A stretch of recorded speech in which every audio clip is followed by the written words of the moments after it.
The neon sign of Jerry's all-night diner buzzed with an erratic, dying hum, casting a sickly yellow light over the wet pavement where Kesha stood, shivering in the biting wind. It was 3 in the morning, and the exhaustion settled deep in her bones, a heavy weight that made her red uniform vest feel like a suit of armor she could no longer carry. She was 27, but tonight she felt decades older, her hands chapped from scrubbing tables and her feet throbbing inside worn-out sneakers. The manager had yelled at her twice for moving too slowly, but he didn't understand the kind of tired that comes from working double shifts just to keep the lights on in a studio apartment that smelled of damp wood and hopelessness. She grabbed a heavy black trash bag, the plastic slick with grease, and shoved the back door open with her shoulder, stepping into the narrow, suffocating alleyway behind the diner. The air here was thick with the scent of stale frying oil and urban decay, a sharp contrast to the crisp, white shirt she wore beneath her vest, which she meticulously ironed every morning in a desperate attempt to maintain dignity in a life that tried to strip it away. She heaved the bag toward the overflowing dumpster, her breath misting in the cold air, but stopped mid-swing when she saw the shape. It wasn't a pile of discarded boxes or a stray dog seeking shelter. It was a man, crumpled awkwardly among the refuse, his body twisted as if he had been tossed there like the very garbage she held in her hands. Kesha dropped the bag, her heart hammering against her ribs, and took a cautious step forward, her eyes adjusting to the shadows. He was Asian, perhaps in his mid-30s, wearing a suit that, even torn and mud-stained, whispered of a wealth she couldn't comprehend, fine silk lining, a cut that fit perfectly even in his ruin. But now, he was broken, his face bruised and pale, a stark, terrifying stillness radiating from him. Most people would have turned away, afraid of the trouble, afraid of the police, or simply too indifferent to care, but Kesha felt a pull in her chest, a familiar ache of empathy that had always been her greatest weakness and her only strength. She knelt in the grime, disregarding the mud staining her white trousers, and touched his shoulder. He groaned, a low, guttural sound of agony that tore through the silence of the alley. He was alive, but only just. Kesha looked around frantically, but the alley was deserted, a forgotten vein of the city where bad things happened and were quickly washed away by the rain. She couldn't leave him here. The temperature was dropping, and the way he shivered, uncontrollable tremors racking his frame, told her he wouldn't survive the night. It was a moment of moral contradiction that froze her. She had less than nothing, barely enough food for herself, yet here was a life demanding to be saved. With a surge of adrenaline fueled by desperation, she looped her arms under his, gritting her teeth as she pulled. He was heavy, dead weight against her slender frame, but she hauled him up, his expensive leather shoes dragging through the sludge. "I got you," she whispered, the words trembling in the cold air, more for herself than for him. "I don't know who did this to you, but I got you." It was a slow, agonizing journey to her beat-up sedan parked a block away, every step a battle against gravity and exhaustion, but she didn't let go. She couldn't. In the darkness of that alley, saving him felt like the only thing that mattered, a defiance against a cruel world that treated people like trash. The drive to her apartment was a blur of anxiety and the rhythmic sweeping of windshield wipers. The man slumped unconscious in the passenger seat, his head lolling against the window with every turn. Kesha kept glancing at him, her mind racing with worst-case scenarios, but the underlying feeling was a fierce, protective instinct she hadn't known she possessed. When they finally arrived, navigating the stairs to her second-floor apartment was a nightmare of physical exertion. She practically carried him, his arm draped over her shoulder, her own legs burning with the effort. Inside, her apartment was small and sparsely furnished, a faded beige sofa, a wobbly wooden table, and peeling wallpaper that hinted at years of neglect, but it was warm. She lowered him onto the sofa, the only comfortable piece of furniture she owned, and collapsed into the chair opposite him for a moment, gasping for breath. The contrast was jarring. A man who looked like a fallen prince, bleeding onto the cushions of a woman who counted pennies to buy bread. She fetched a bowl of warm water and a clean washcloth, her hands steady now that the immediate physical struggle was over. Kneeling beside the sofa, she began to gently clean the grime and dried blood from his face. Beneath the bruises, his features were striking: sharp cheekbones, a strong jawline, and jet-black hair that fell over his forehead. He was handsome, undeniably so, but it was the vulnerability in his unconscious state that struck her most. He flinched slightly as the cloth grazed a cut on his temple, and she pulled back, murmuring soft apologies. "It's okay," she soothed, her voice a low hum in the quiet room. "You're safe now." She unbuttoned his ruined jacket, revealing a dress shirt that had once been pristine white, now stained dark with mud and blood. As she worked, she noticed the lack of a wallet or phone. Whoever had done this had stripped him of his identity, leaving him with nothing but the clothes on his back. It was a terrifying thought, but it also leveled the playing field between them. In this room, he wasn't a stranger from a different world. He was just a human being in pain, and she was the only one there to witness it. Kesha spent the next hour tending to him with a tenderness that defied the harshness of her own life. She used her small first aid kit, applying antiseptic to his cuts and bandaging the worst of them. She covered him with her thickest quilt, a patchwork of colors that looked bright and chaotic against his somber suit. The intimacy of the act, caring for a stranger's body, touching his skin, ensuring his comfort, created a silent, invisible thread between them. She sat on the floor beside the sofa, watching the rise and fall of his chest, exhaustion finally overtaking her adrenaline. She didn't know his name, didn't know if he was a criminal or a saint, but looking at his face, smoothed now in sleep, she felt a strange sense of purpose. Her life had been a series of closed doors and missed opportunities, a linear path of struggle, but tonight, the script had changed. She fell asleep with her head resting on the edge of the sofa, her hand hovering near his, a silent guardian in the dim light of the city. Sunlight filtered through the thin curtains, dust motes dancing in the pale morning beams, when the man finally stirred. It wasn't a sudden awakening, but a slow, painful return to consciousness. Kesha was already awake, sitting at her small kitchen table with a mug of cheap coffee, watching him. She saw his eyes flutter open, dark, deep eyes that immediately darted around the room in confusion and panic. He tried to sit up, but a groan escaped his lips, and he fell back against the cushions, clutching his side. Kesha was beside him in an instant, her presence calm and grounding. "Don't move too fast," she said softly, keeping a respectful distance, but close enough to help if he fell. "You're hurt. I found you." Behind the diner, he looked at her, really looked at her, his gaze intense and searching. He didn't speak immediately. It was as if he was assessing the threat level, his mind piecing together the fragments of a shattered memory. When he finally spoke, his voice was a rasp, dry and cracked. Who are you?" "I'm Kesha," she answered, offering him a glass of water. He took it with a shaking hand, his fingers brushing against hers, a fleeting contact that sent a jolt of awareness through them both. "I work at the diner." "You are in bad shape." He drank greedily, the water seeming to revive him slightly. He looked down at his bandaged hands, then at the quilt covering him, and finally at the small, impoverished room. It was a world away from the penthouses and boardrooms he was used to, though he said nothing of that. Min-ho, that was his name, though he held it back for now, felt a wave of shame wash over him. To be seen like this, weak and discarded, was a humiliation he had never known. But when he looked back at Kesha, he saw no judgment in her eyes, only a warm, patient concern. "Thank you," he whispered, the English words feeling heavy on his tongue. "I have nothing to give you." Kesha smiled, a sad, weary smile that reached her eyes. "I didn't do it for a reward," she said simply. She moved to the kitchenette and ladled some soup into a bowl, plain broth with a few vegetables, the best she could offer.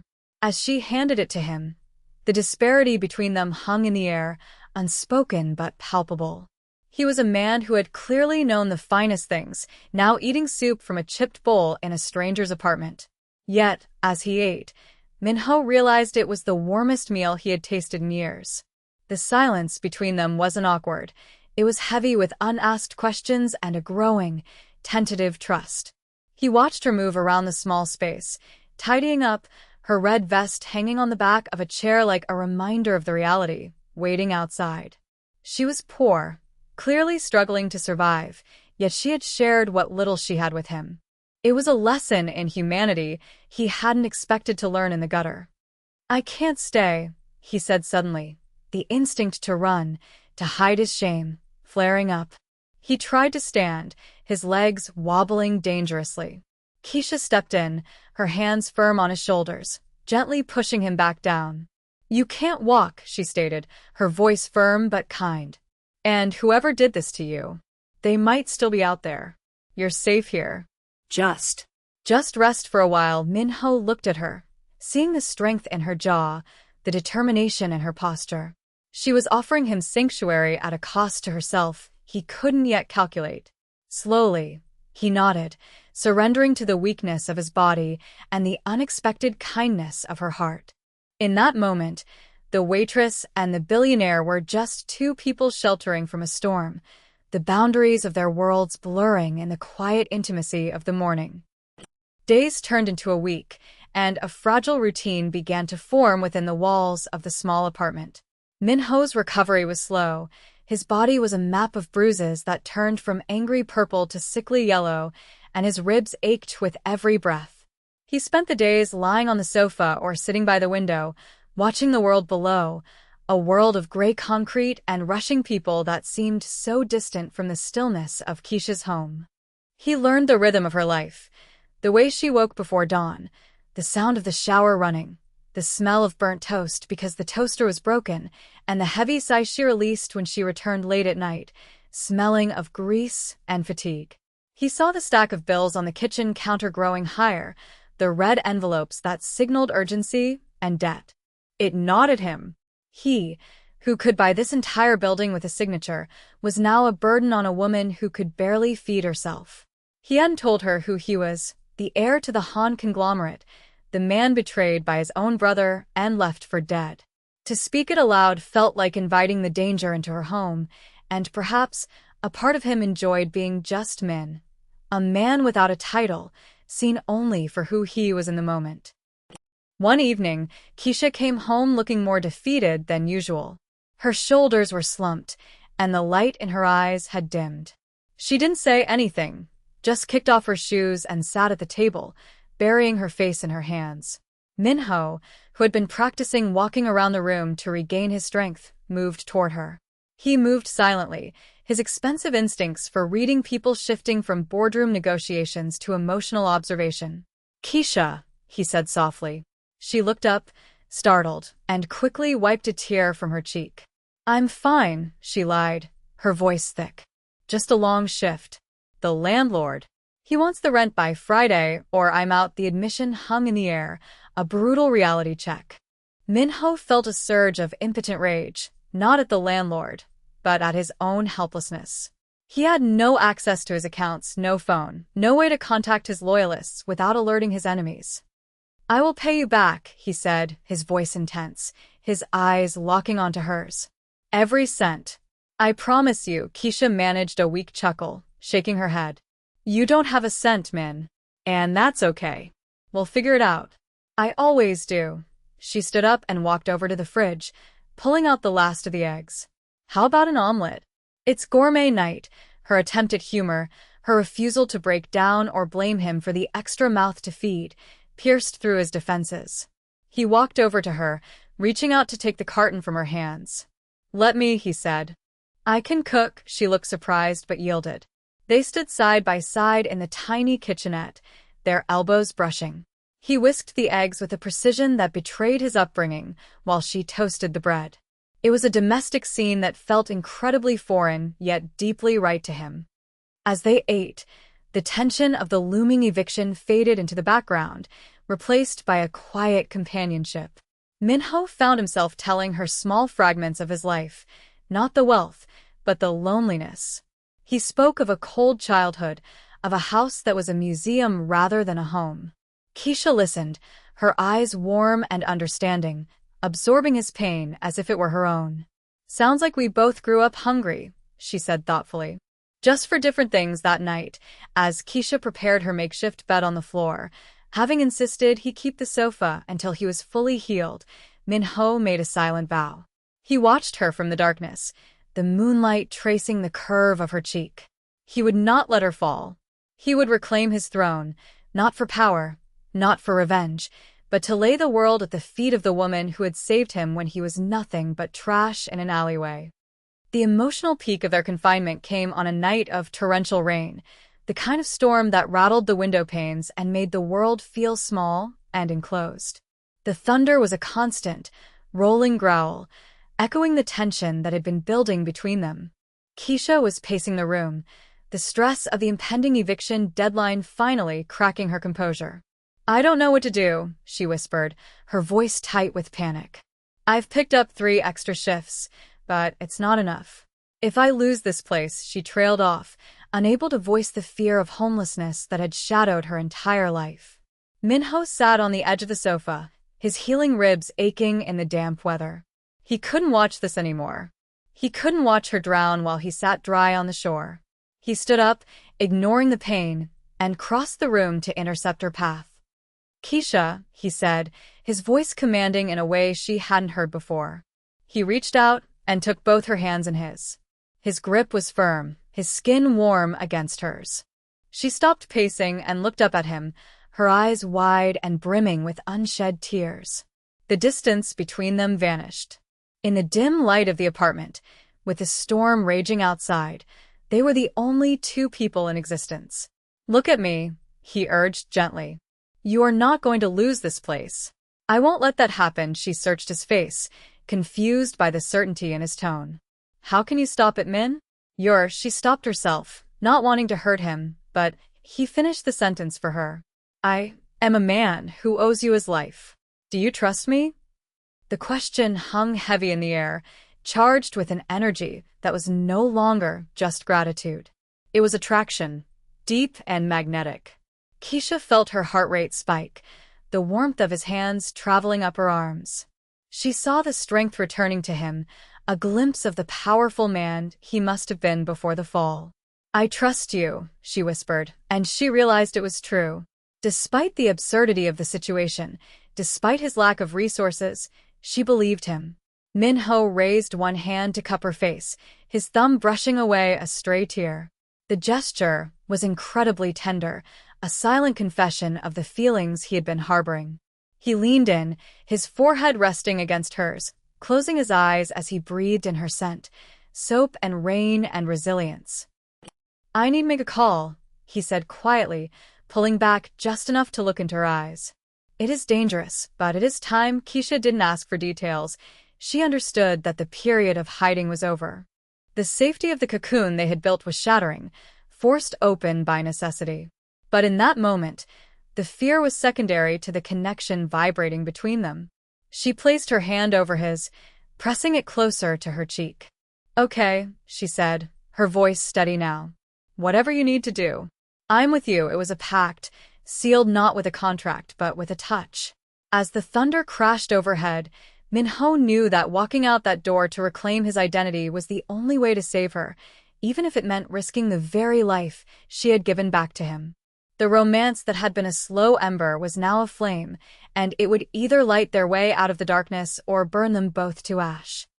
The air in the apartment had shifted, charged with the electric hum of a decision that could not be unmade. Min-ho held Kesha's gaze for a long moment, his eyes conveying a depth of gratitude and intensity that made her breath hitch in her throat. He borrowed her cracked smartphone, his fingers moving with a dexterity and purpose that seemed at odds with the battered man she had nursed back to health. He walked to the window, turning his back to the room, and dialed a number from memory. When he spoke, the language changed. He switched to rapid, commanding Korean, his voice dropping an octave, shedding the vulnerability of the injured stray and assuming the cold, hard authority of a man accustomed to moving mountains. Kesha stood by the kitchen counter, wrapping her arms around herself, feeling a sudden, chilling distance open up between them. The man standing by the window was a stranger again, a titan of industry waking from a slumber, and the smallness of her life felt painfully acute against the shadow of his returning power. She watched the rigid set of his shoulders, the way his hand clenched into a fist against the sill, and she realized that the quiet domesticity they had shared was dissolving like sugar in hot water. When the call ended, Minho stood silent for a long time, staring out at the rain-slicked streets where his destiny was rushing to meet him. He turned back to her slowly, and the mask of the ruthless executive slipped, revealing the man who had cooked eggs in her tiny kitchen. He crossed the room in 3 long strides, closing the physical gap that the phone call had created. "It is done," he said, his voice rough with emotion. "My team. They thought I was dead. They are coming," Kesha nodded, unable to speak, fighting the sting of tears. She felt foolish for the hope she had nurtured, the silly fantasy that they could stay in this bubble forever. "So you go back to your castle," she whispered, a sad smile tugging at her lips. "And I go back to double shifts." It wasn't an accusation, just a statement of fact, a resignation to the natural order of their disparate worlds. Minho's expression darkened, pained by her resignation. He reached out, his hands framing her face, his thumbs tracing the line of her jaw with a reverence that made her knees weak. "No," he said fiercely. "Do not say that. You are the only reason I am breathing. Do you think I would leave you behind?" The raw honesty in his eyes stripped away her defenses. The romance that had been a quiet undercurrent exploded to the surface. He leaned down, his forehead resting against hers, breathing in her presence as if it were the only oxygen in the room. "I have to go alone at first," he admitted, the words pained. "To secure my position. To make sure it is safe. But I will come back. I swear it on my life, Kesha. I will come back for you." It was a promise made in the dim light of poverty, but it carried the weight of a vow. He kissed her then, not tentatively as he might have before, but with a desperate, claiming hunger. It was a kiss of farewell and a kiss of promise, tasting of rain and longing, sealing a bond that defied the logic of their circumstances. For a few precious seconds, the billionaire and the waitress were simply a man and a woman clinging to each other in the face of an uncertain storm. The arrival of Minho's extraction team was a spectacle that shattered the quiet anonymity of Kesha's neighborhood. It wasn't just a car, it was a convoy of 3 sleek, armored black SUVs that prowled down the narrow street like apex predators entering a grazing field. The flashing lights were silent, but the presence was deafening. Neighbors peeked through blinds, and the ambient noise of the city seemed to hush in reverence to such blatant displays of power. Kesha stood at the door of her apartment building, shivering in the cold night air, watching as men in dark suits spilled out of the vehicles with military precision. They formed a perimeter, their earpieces and stony expressions signaling a level of danger she had only seen in movies. Minho stood beside her, his posture transformed. He stood taller, despite his healing injuries, radiating an aura of command that made the security detail bow their heads in respect. A man with graying hair and a sharp, worried face rushed forward, Director Park, his most loyal confidant. He bowed low, speaking rapidly in Korean, his relief palpable even to Kesha. He handed Minho a long overcoat, heavy wool that cost more than Kesha made in a year, and draped it over his shoulders. The transformation was complete. The man in the tattered clothes was gone, replaced by Chairman Han. Kesha took a step back, the physical manifestation of his wealth acting like a barrier pushing her away. She wrapped her thin cardigan tighter around herself, feeling suddenly exposed and incredibly small. This was his world. She was just a footnote in his survival story. She expected him to walk away, to get into the safety of the armored car and drive off into a life she couldn't comprehend. But Minho stopped. He ignored the urgent gestures of his security team, ignored the open door of the waiting vehicle, and turned back to her. He saw the retreat in her eyes, the way she was already erasing herself from the narrative to save herself the pain of abandonment. He walked back to her, breaking the security perimeter, causing his guards to tense nervously. He stopped inches from her, oblivious to the rain beginning to spot the pavement again. Kesha, he said, his voice cutting through the noise of the idling engines. He took her cold hands in his, chafing them to bring back warmth. This isn't goodbye. This is the intermission. He reached into the pocket of the coat he had just been given and pulled out a sleek, black titanium card. No numbers, just a chip and a signature. He pressed it into her palm, closing her fingers over it. If you need anything at all before I return. But I will be fast. Go, she whispered, her heart breaking and swelling all at once. Go take back what's yours. He looked at her one last time, imprinting her face into his mind as his motivation for the war he was about to wage in the boardroom. He leaned in, whispering in her ear so only she could hear, "You are what is mine." He pulled away, turned, and walked into the waiting convoy. The door slammed shut with a heavy thud of finality. As the cars peeled away, disappearing into the wet city night, Kesha stood alone on the curb, the mysterious black card heavy in her hand, the ghost of his warmth still lingering on her skin. She was back in the silence, but the silence was different now. It was filled with a terrifying, fragile hope. 3 days passed in a blur of anxiety and silence. Kesha went back to the diner, moving through her shifts like a ghost. The card Minho had given her sat on her dresser, untouched. She was too proud, too afraid to use it, fearing that if she did, it would transactionalize what they had shared. She wanted him, not his money. But the world was not kind to pride. The landlord, a greasy man named Mr. Henderson who smelled of stale cigars and cruelty, came knocking on Friday morning. He didn't care about her extra shifts or her pleas. He stood in her doorway, blocking the light, a sneer on his face as he looked past her at the sparse apartment. "Time's up, Kesha," he spat. "I got a couple willing to pay double what you pay. You're out.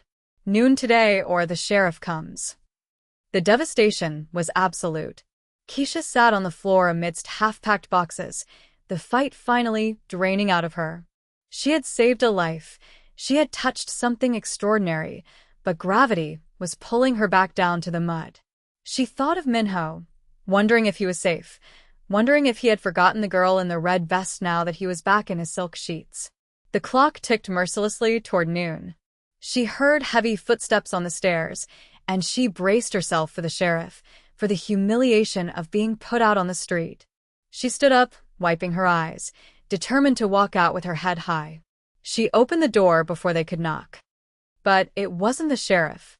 It was Mr. Henderson, but he was pale, sweating profusely, and bowing repeatedly to a figure standing behind him. Kesha's breath caught. It was Minho. But not the Minho she knew, and not just the fleeting glimpse of the chairman she had seen in the street. This was a man in his element, wearing a charcoal three-piece suit that fit like a second skin, flanked by 2 lawyers who looked like they could sue God. But when his eyes met hers, the power dynamic crumbled. He pushed past the trembling landlord as if the man were made of smoke and stepped into the apartment. The look on his face was one of pure devastation that he hadn't been there sooner. "I told you," he said, his voice thick with emotion, ignoring the stunned audience in the hallway. "I told you I wouldn't let you lose this place." "Min," she breathed, the name feeling inadequate for the figure before her. He reached her in a second, pulling her into his arms, burying his face in her neck. He was shaking slightly.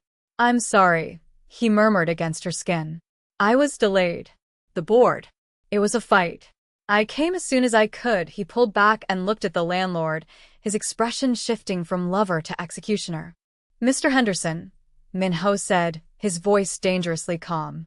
"You are evicting the woman who saved my life?" The landlord stammered, his eyes bulging as he realized who stood before him, the face that had been splashed across every news channel for the last 48 hours as the resurrected heir. I didn't know, sir." Minho cut him off with a sharp gesture. "Get out. And send the deed to my lawyers. I'm buying the building." Now, as the landlord scrambled away, Minho turned back to Kesha, the hardness melting away instantly. "Pack a bag," he said softly, brushing a curl from her forehead. "Not because you have to leave, but because I cannot spend another night away from you." The transition from the cramped studio apartment to Minho's world was a sensory overload that Kesha struggled to process. His estate was a sprawling sanctuary of glass and stone overlooking the city skyline, a fortress of solitude and wealth. But what struck Kesha wasn't the opulence, the heated floors, the art on the walls, the staff who moved like shadows, but the way Minho navigated it with her. He didn't parade her around like a trophy.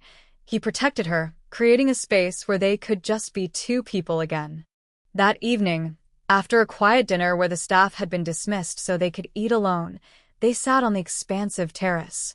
The city lights twinkled below, a sea of diamonds that felt cold compared to the warmth of the fire pit beside them.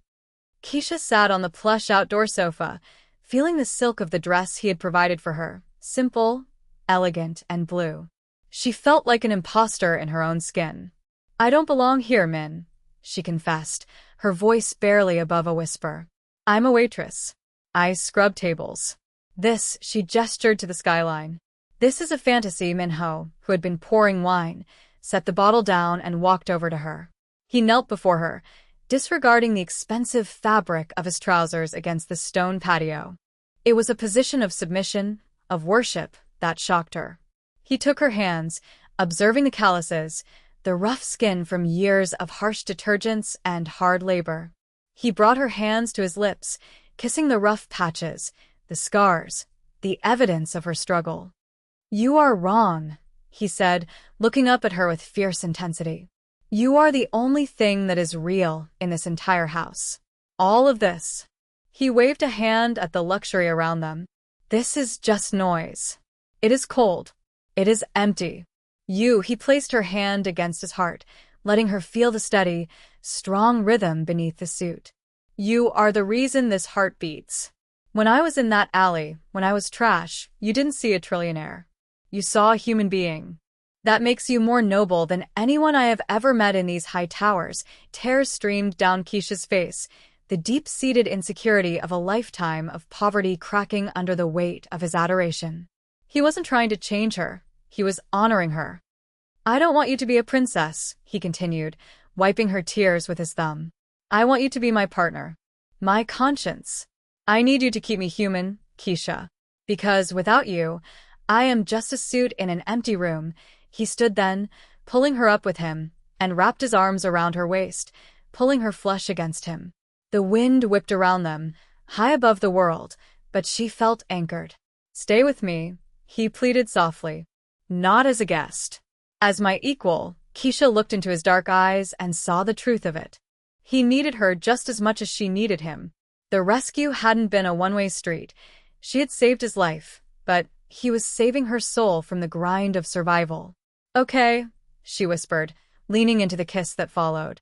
"I'm staying." 6 months later, the Jerry's all-night diner sign was still buzzing with that erratic hum, but the atmosphere inside had changed. It wasn't because of a renovation, but because of the couple sitting in the back booth, the booth that had the best view of the alleyway exit. Minho wore a casual sweater, looking years younger than the stressed executive, and Kesha wore a coat that was elegant but understated, her hand resting comfortably in his. They came here every month, a ritual to remember where they had started. The manager, who used to yell at Kesha, now brought them coffee with a nervous, respectful smile, still trying to reconcile that his former employee was now the partner of the city's most powerful man. "It looks different from this side of the window," Minho mused, looking out at the spot where the dumpster stood. The rain was falling again, a soft drizzle that blurred the neon lights. "It looks smaller." Kesha squeezed his hand, tracing the line of his knuckles. "It is smaller," she agreed. Because we outgrew it, her life had changed in ways she couldn't have imagined. She was studying nursing now, a dream she had buried under bills years ago, supported by a man who celebrated every exam grade as if it were a stock market victory. They had used his resources to open a foundation for the homeless, specifically targeting the invisible people of the city, the ones dumped like trash by a cruel system. It was their shared project, their way of turning their trauma into healing. "I was thinking," Minho said, turning his gaze from the window to her face. The love in his eyes had settled into something deep and abiding, a quiet ocean compared to the stormy passion of the beginning. We should buy this place. Turn it into a shelter. A real kitchen, Kesha laughed, the sound bright and free, devoid of the exhaustion that used to weigh her down. You want to buy the diner where I got yelled at for moving too slow? She teased. Minho smiled, a genuine, lopsided grin. I want to buy the place where an angel found me. I want to put a plaque right there, he pointed to the alley. Here, life began. Kesha leaned across the table, kissing him gently, tasting coffee and contentment. We don't need a plaque, Min, she whispered. We have the story, and they did. It was a story etched in the scars on his ribs and the calluses on her hands, a narrative of redemption that proved that even in the darkest alleys, amidst the refuse of the world, something priceless could be found. She rested her head on his shoulder as they watched the rain, the poor waitress and the Korean trillionaire, bound not by the money in his bank account, but by the night she refused to look away. Their life together was just beginning, and for the first time in Kesha's memory, the future didn't look like a struggle. It looked like a promise kept,